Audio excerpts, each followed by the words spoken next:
Hey, would you believe I'm going to be talking about how to salvage your wedding before you ever have it? That's not being pessimistic about your marriage. Not that I'm optimistic personally. But if you're thinking about getting married or you got a child that's going to get married and you're paying for it, and or your child is getting married to somebody and you want to see them have a nice home. Well, here's an idea. How do you salvage a wedding? By having a salvage wedding. What's that mean? That means you have all the parts you might want for your little tiny cottage that you're going to start off your life with as part of the decorations at the wedding.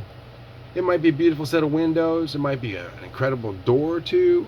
It might be some flooring, samples of it, show what it's going to be like. It might be the walls, the floor coverings, the ceiling coverings, beaded board, a sink for the kitchen.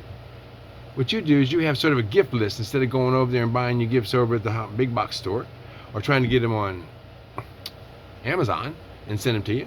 People can actually go out there and get you a very unique item because you picked it out because it'll be part of the house you want. So you're going to be able to go ahead and create your tiny love cottage and then grow it later on. Now, if you go to my site, or Tiny Texas Houses, where I've shown houses I made in the past, I don't make them for anybody anymore. But imagine getting all the materials, being able to build it where you are, tiny enough, be portable. Portable is key because you can move it away later. You might be on the back 40 of your uncle or your aunt or your grandpa. A wedding is when all your friends come in, all your relatives come in. It's when everybody you know that might be able to help shows up. And guess what? You can put one of these houses together in about 3 days with the right kind of help. If they come knowing they're going to be able to help and grandpa's got the skills and uncle's got some tools and you got a couple good strong backs and you're working together in coordinated fashion like a family is potentially capable of doing, before the beer gets too thick and whatever happens at the later time of the day, you could accomplish some cool things in a couple of days' time. So imagine if your wedding, salvage wedding, was a bunch of beautiful windows and you want to see them, go on my blogs. I've got pictures of beautiful arched windows I should have on here right now, but I'm not prepared for that. And you can have doors. I have 2,000 to pick from. And so what happens is you have now wedding composers that help you go out and compose, pick out the pieces you want, and stage them. Because nowadays, with the various threats that people are concerned about, some people don't want to be too close to each other. So outdoor events are going to grow in popularity. So if you're not just going to have a tent, you might want to have some chairs, you might have some other things, but you can also have some really cool decorative elements that allow you to have dividers with doors that make one person's table not right next to somebody else's table, even though they're close. There's dividers, and it's very easy to assemble. So one of the things I want to do is offer up a chance for young kids and others to be able to go ahead and have a business of what? Coming out and helping you assemble parts and pieces to create a wedding setting. A salvage wedding setting. And as people come there, they might want to buy you that cool window, that beautiful piece of stained glass, that wonderful sink. And then they're going to be taking their picture with you in that sink. And then within the year, you're going to have a house built, preferably within a few weeks. Because if you have the right relatives come, no problem.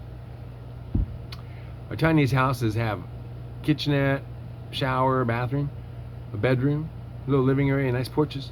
And if you're living out on the ranch, something like that, getting started for your first few years, that's plenty. Texas was settled on houses that were 10 by 16 in a lot of cases starting out. And they added on as they needed another room, another house. You build another bigger house, and the smaller house, there's always somebody there to fill a smaller house. It might be your grandpa you need, or your gardener, or somebody else. But as you start with a tiny house, you can grow that into a mansion if you need that. But if you don't, you can also grow it into more houses. Build a little bigger one, build a nicer one, especially if you get into the salvage wedding business. You could be out there setting up salvage weddings. And what does that mean? Helping bring people in to go ahead and show them. I've got tons of warehouses full of these things. And if you want to get into the business of it, I'll help microfinance you and fund you. And if you have a setting, a wedding you want to set up, and we got everybody going along, I'll fund it all and front the parts and pieces to go out there and make it all happen. You supply the labor and the trailer and set it up at wherever it needs to be. I'll help design the layout, even go out there in some cases, and help you set up a cool wedding with all sorts of beautiful architectural elements that if the people coming to visit were to buy a few of those, you might have a house. But more importantly, if they brought their tools, if they brought their knowledge, if they brought their love and turned it into action, human action, love is a powerful thing. coordinated, and you get a few carpenters and a roofer, and wow, abracadabra, a couple nail guns and screw guns, and you got a house in 3 or 4 days. What a gift. So I'm suggesting in this day, you might consider import-free, toxin-free if they have a baby on that first night of staying in that beautiful, beautiful place, conceived in a toxin-free, import-free, totally made with love, out of treasured salvage from the past, the nicest, best woods you could have, and it'll last a lifetime. No sheetrock. This is a way to do it sustainably. This is a way to live that carbon footprint you want to talk about living. You could not recycle more than a 95% pure salvage house, and that is possible. With the help of friends, you can have samples of the flooring you love, and they might buy you 150 square foot of it. That's enough to do a whole house. That's $300 for a gift, or $500 for a gift to you to have the floors that you'll walk on for many years. You can have ceilings, walls, same kind of thing. That's your salvage wedding. You're going to have a salvage wedding that you can salvage and turn into a home with the energy of all those people there for a few days' time, celebrating, having a house raising, R-A-I-S-I-N-G. I already did the house raising spelled R-A-Z-I-N-G. I got warehouses full of doors and windows. So, what are you planning for your wedding day? What are you planning for an occupation afterwards? How about salvage wedding business? That means taking out the beautiful windows and doors that somebody loves, and they don't have to be extravagant. They're building a tiny first house. If they want to be extravagant, they got friends that'll pay for it. It can be pretty. But what it is you could actually have a rental package. You rent the package. If nobody loves you, nobody wants to buy a piece, you might have spent $1,000 to have $10,000, $15,000, $20,000 worth of stuff. Windows and doors, all there. If everybody you knew got together and bought all the doors, the windows, the flooring, and all that stuff that you would need, and they spent $20,000 and put 3 or 4 days into it, you might have a house, a beautiful house that I helped design. I'm more than glad to help you design with space magic, something that'll last you a lifetime. This is what I can do for kids. My son's gone. He'd be 37 by now. It's been 11 years. Won't be any weddings. For you, please, not only a wedding, allow me to help you salvage a home, a future, a career. Out of the old world where it might have been a honeymoon, you go off and now you got to get the jab, got to wear a mask the whole time, you got to kiss in the mask on your date, take pictures of yourself with a mask on all over the world if you wish. If you get back without any trouble, through all the airplane problems and all the shortages and the sudden stoppages, and who knows what could happen in this day and age to take you away from your family after the wedding. Please. Why would you want to go ahead and have a honeymoon when you can have a real honeymoon that lasts a lifetime? A tiny house.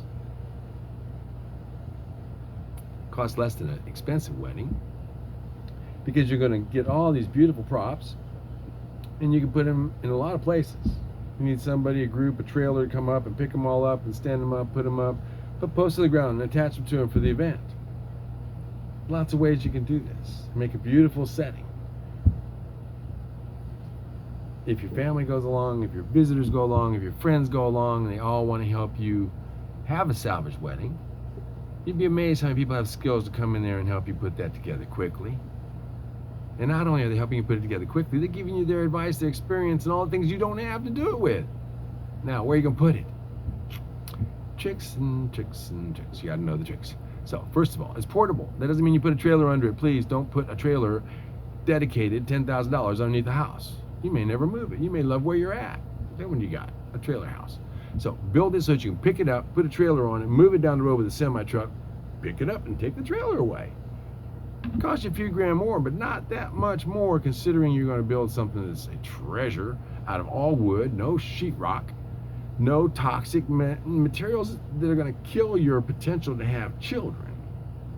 Part of the reason a lot of people get married, at least the grandmas and grandpas like me, that'd be kind of what I'd want you to be doing. At 66, I'm looking at it like, what on earth are they going to do to help kids get started? Because the home is getting too out of reach. Tiny houses to start with, kids. In the old days when I was born, in the 50s, a 750 square foot house, 750 square foot house was a big house. The Sears catalog cottages of the time were 5, 6, 750 square foot was the common. You'll see them all over the place. I drove through Seguin today, Seguin, Texas, in a neighborhood where 50% of the houses were catalog houses starting off at square footages of under 700 square feet. Now, if you're tricky and make your loft under 4'6" on the sidewall, under 5'8" at most of the roof except the center where I walk down, you can have your second floor be considered storage space and not be counted on taxes in Texas. And I'm really big in not having paid too many taxes. And so you can do all this, and if you do it right, you can even have somebody who donates the money to pay for it depreciate it in 10 years and have a depreciated asset as a business, a B&B or something like that. There's all sorts of things you can do with these things, because once you build it, you may have a job. What's that job going to be? It might be setting up salvage weddings. If yours is successful, if you could put a wedding together and you and your friends can put somebody else's wedding together, whereby after it's done, all the parts and pieces will turn into a house within a few months' time on a place you can live in. If that's not a love nest, I don't know what is. If it could last you for years and you can pick it up and take it away when you're tired of living with the people you're living with, or you have to move, or the job takes you someplace, take it down the road. I've shipped them to the Badlands of North Dakota. I've shipped them across to Ohio, Oklahoma.